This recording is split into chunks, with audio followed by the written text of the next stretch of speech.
drum maker is. I'm Djembe, and I'm an African drum maker. When I make a drum, I feel very connected to an ancient tradition, a tradition that goes back many, many centuries. And when I carve a drum, I feel I've become a part of that tradition. The first thing I do when I carve the drum is to take my tool, the assault, and take off the bark of the wood. When I work with it, I have to be very careful because I can hurt myself easily with this tool. When I choose a log to make a drum, I look for something that will be large enough, something that will be strong enough to make the instrument that I want to make.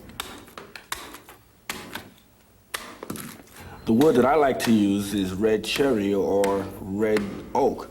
These are woods that make good drums.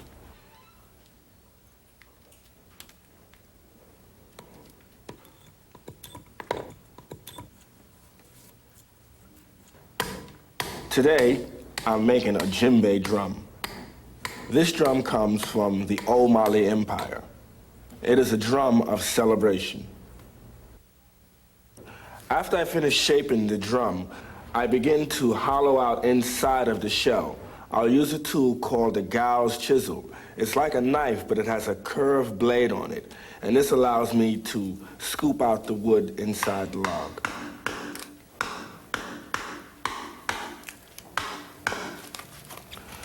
When I make a drum, I put a lot of my own energy, spirit, and soul into it. So it's important to me that the person who plays the instrument understands that this drum is something that we both share.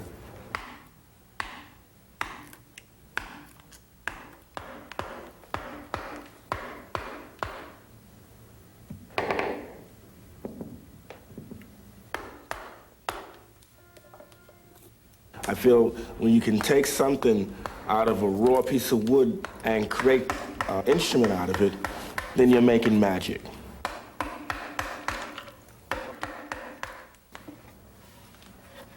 Depending upon the drum that you want to make, you use different types of animal skins. For this Djembe drum, I use a goat skin. And I soak this skin in water till it gets real soft so that I can mold it onto the shell of the drum.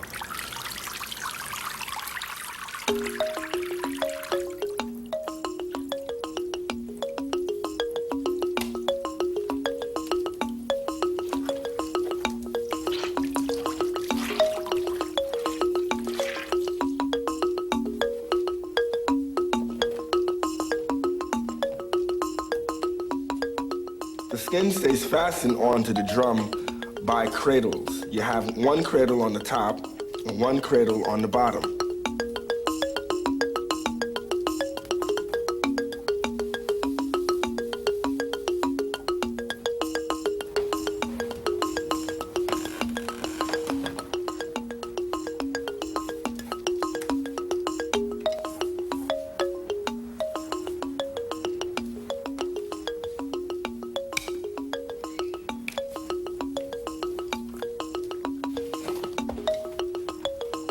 Now I let the skin dry for a day before playing it. When I complete a drum, I feel very satisfied. I feel this instrument now can make its own sound and make its own music and have a life of its own.